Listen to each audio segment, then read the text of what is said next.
The following program is sponsored by friends and partners of Jentezen Franklin Media Ministries. You're still going to do everything God called you to do. Don't you lose hope. Don't you say, well, the world's all messed up and everything's messed up and college is messed up and school is messed up. I promise you, God's going to fix it.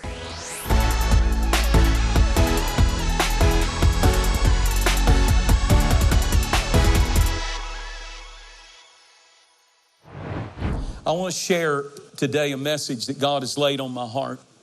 I don't have time to go into it and read it, but in 1 Samuel 30, there's this story. I preached on it many times. It's the story of David at Ziklag. What happened at Ziklag was a fire that burned down his house and everything that he had.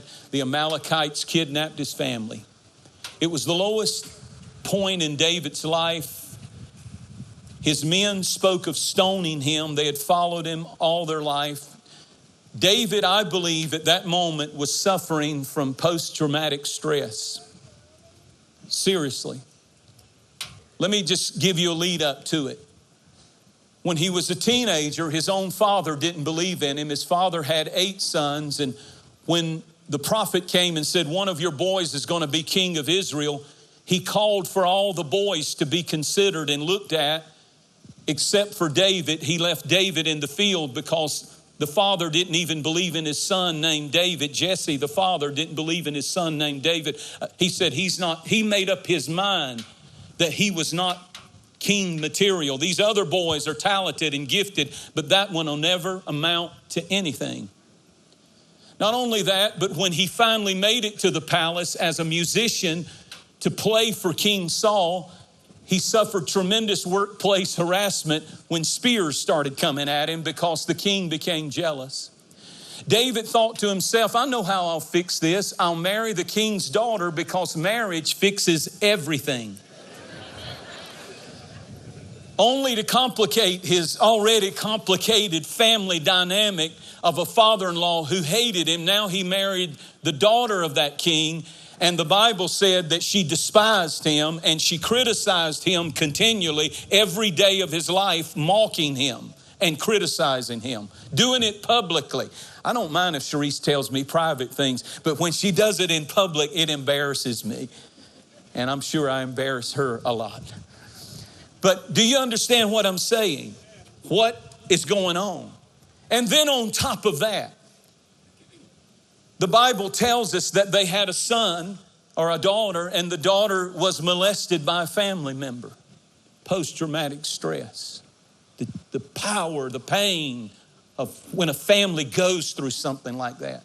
If that's not enough, they had a son, and the son rose in a takeover attempt of the kingdom and was killed in the process.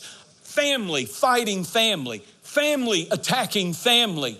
In the middle of all of this trouble, if that were not enough, after family fights family and all of this stuff, David in post-traumatic stress, after losing everything and his house burning down, problem after problem, setback after setback, I think on a bad day, the enemy caught him at an amazing weak time. And David commits adultery. David has killed the husband of the woman that he committed adultery with and got pregnant. He hits the lowest point in his life. And it's in that moment there at Ziklag when he's finally at the zenith of all the crisis, one after another, setback after setback after setback. And now he's at the lowest day when the ashes are there. His family has been kidnapped. His home is burned to the ground. His men are speaking of stoning him. The Bible said that David encouraged himself in the Lord his God. He encouraged himself. Isn't it amazing that he was going through the same thing the mighty men were going through that talked about stoning him, and they stopped blaming themselves at some point and they turned and started blaming him. But the reaction was totally different. instead of turning on one another, they turned to God. He turned to God and began to encourage himself in the middle of discouraging circumstances. Now, here's where I want to go. I want to talk to you for just a few minutes left about the power of a little bit of hope. The power of a little bit of hope. There's a doctor, and you can research it, who studied people who had been through tremendous setbacks in life, divorces or abuses or rapes or bankruptcy or losing everything. And he did this study. And here's how he did this study. He came up with a term called learned helplessness. Learned helplessness. This is a psychological term. Now listen to this. What they did is they noticed how that people in India trained elephants. They get them when they're little. They take a chain and put it on their leg, and it's chained to a post to cement it in the ground. And that little baby elephant will go as far as the chain will let it, and then it can't go any further. And at some point, it tries over and over and over until it can't go anymore. And it finally stops trying. As the elephant gets bigger and larger, amazingly, they put them in a traveling zoo or something, and all it takes is a little stake, a wood stake, driven into the ground with a piece of rope on its ankle. This massive elephant, half the size of the stage that I'm on, he will walk, and when he feels the tug of that rope, he will stop, because mentally he's learned what they call learned helplessness. I give up. I'm not even going to try. Even though he's mighty enough to just fling his leg and he could go anywhere he wanted to go, but they have learned helplessness. They said in the same study that they took rats and they put rats in water. Now listen to this. And those rats were swimming, and they swam for 10 minutes and then they drowned. He got some more rats. I don't know where he got them. He might have got them from New York. I'm not sure where he got them. But he got rats, and he put them in water again. And this time, at about 9.5 minutes, those rats were just really holding themselves. And you could see the panic. You could see that they knew they were about to go under the water. And at 9.5 minutes, he reaches in and pulls them out and dries them off and feeds them and gets them comfortable, and they stay there for about an hour or so. Listen, he put them back in the water, and this time they didn't swim 10 minutes, they swam 18 minutes. And then they started getting that panicky look. And so he pulls them out and he gets them warm and takes care of them and puts them back in the same tank of water. And they swam 30 minutes. He keeps doing this, and literally those rats swam 37 hours. And this psychologist said, if you can learn helplessness, you can learn optimism and hope. And the rats have come to preach to you this morning that if you can get a little bit of hope, you can keep on swimming, you can keep on believing, you can stay in faith, but sometimes you just need a little bit of hope, because faith is the substance of things hoped for. The smallest level of faith, first blank you need to fill in, is hope. The smallest level of faith is hope. Faith is not mountain moving faith at first. It just starts with you're hoping for something. You're hoping to see your kid get off drugs. You're hoping that your marriage is going to get better. You're hoping that a door's going to open. You're hoping that you're going to meet somebody that'll love God as much as you. You're hoping that you're going to get a job in this economy. Faith in its smallest embryo stage begins with hope. You cannot lose hope. It's the power of a little bit of hope.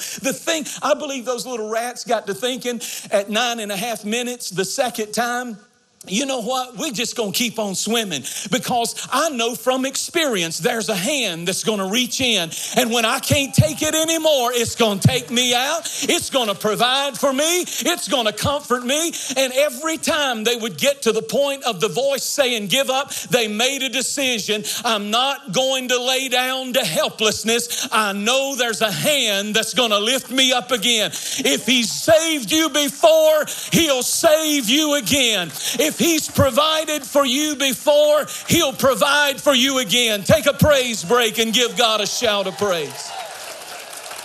Now watch this. I'm sorry if I'm screaming, especially to those of you at the front, but you'll be all right. All right, so then the military took this man's study, and they spent $145 million developing a program for soldiers who had been through tremendous dramatic experiences, maybe losing limbs or all kinds of battle situations or addictions. And they spent $145 million to come up with this program. A university in South Carolina and West Point Science, they all came up with this thing called PERMA. And you've got the outline. And let me give it to you, and I promise I can do it in 7 minutes. Let's see, I've got 5 points. I can do it in 7 minutes. Are you ready? Say, I'm going to get something out of this. Say, I'm glad I'm in church right now. All right, are you ready for this? Now what got me is it took them $145 million. Now, I'm not putting it down. It's amazing.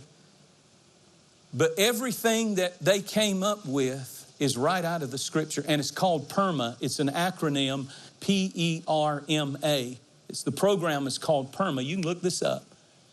And it represents 5 things that has to happen. Look at me, everybody. For somebody who's had a setback to have a comeback.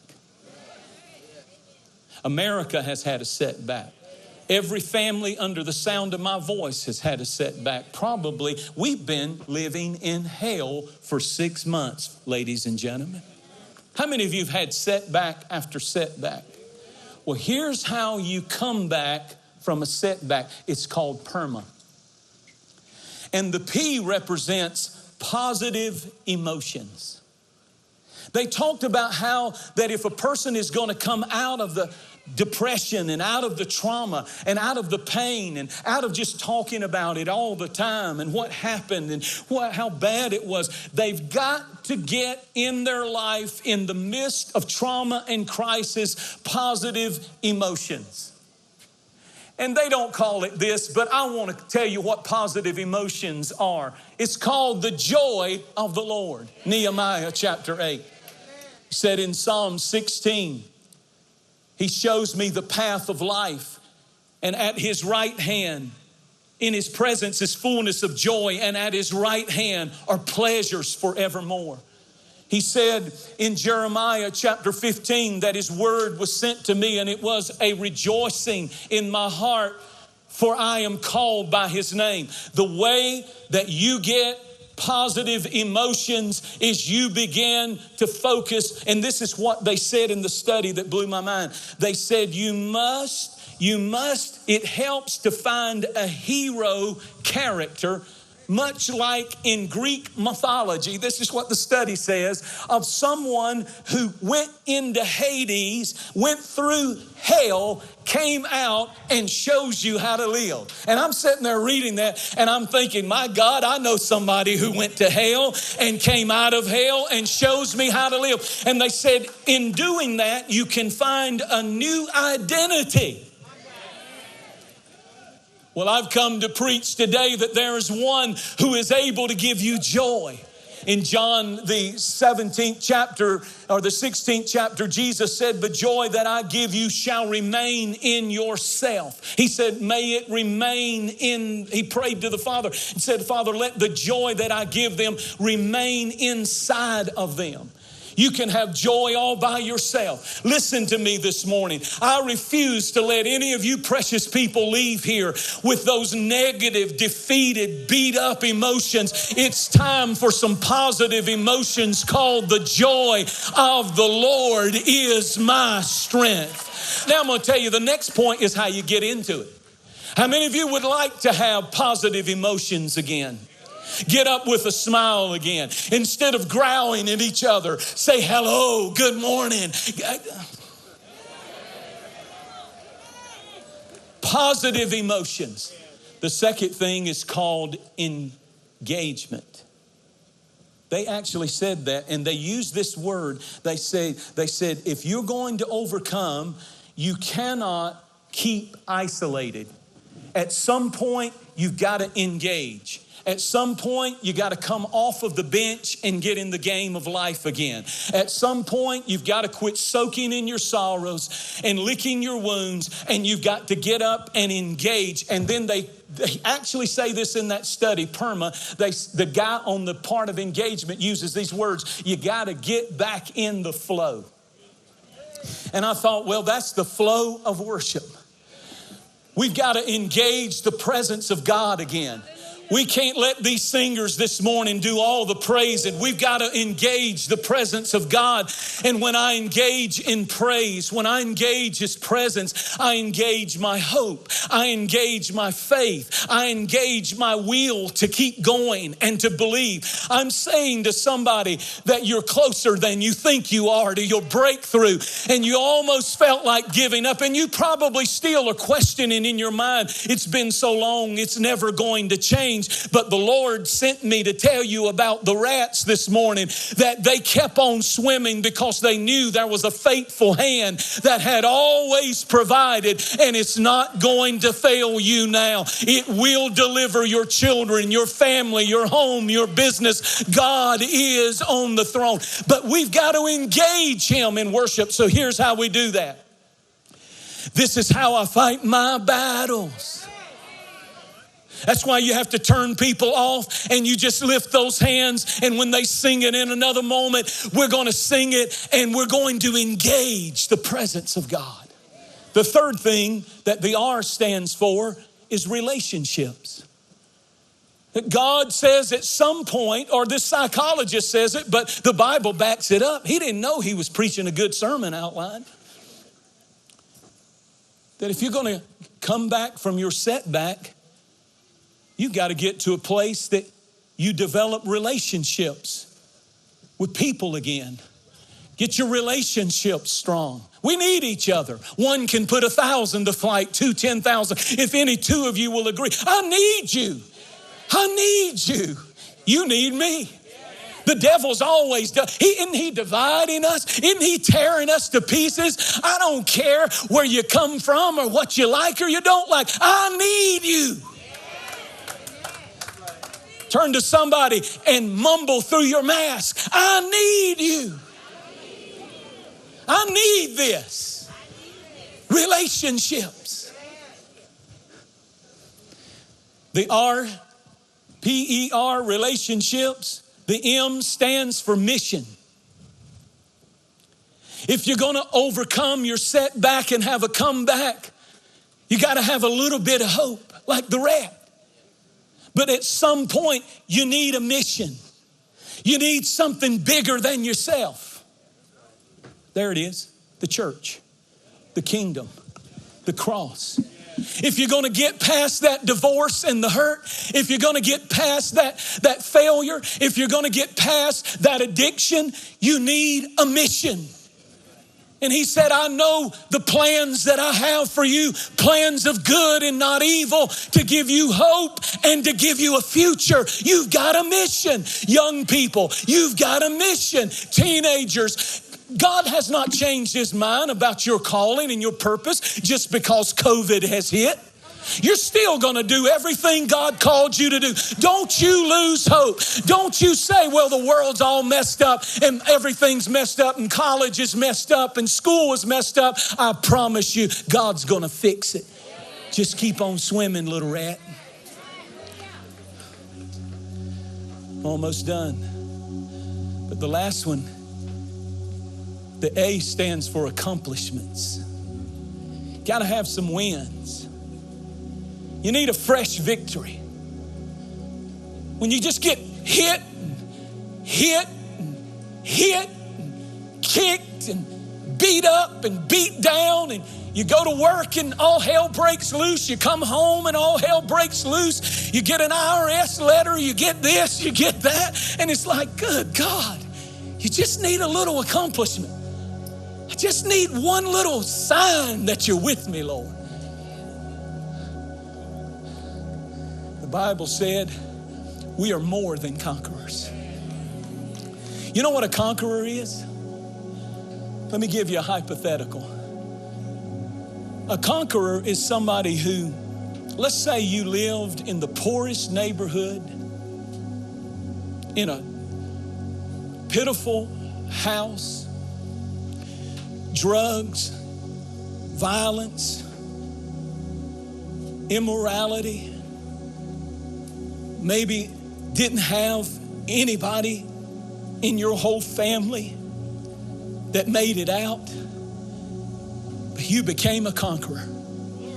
You went to school, you stayed in school, you graduated, went to college, fought your way through, kicked loose, learned optimism instead of helplessness, got a little bit of hope and kept on swimming and got all the way out, and now you got a big old house and you're blessed, beautiful family. That's a conqueror. But can I tell you what is more than a conqueror? A conqueror is when you get out. More than a conqueror is when you go back in. And you say, I'm going right back to the hellhole that I came out of. I'm going to buy that old drug house and I'm going to turn it into a rehab. And I'm going to grab all these people who say they can't get out, and I'm going to pluck them out and pull them out, because I'm more than a conqueror. I'm not just coming out, I'm going back in and pulling somebody out. Come on and shout right there. You missed a good chance. How many of you were former alcoholics? Let me see your hand.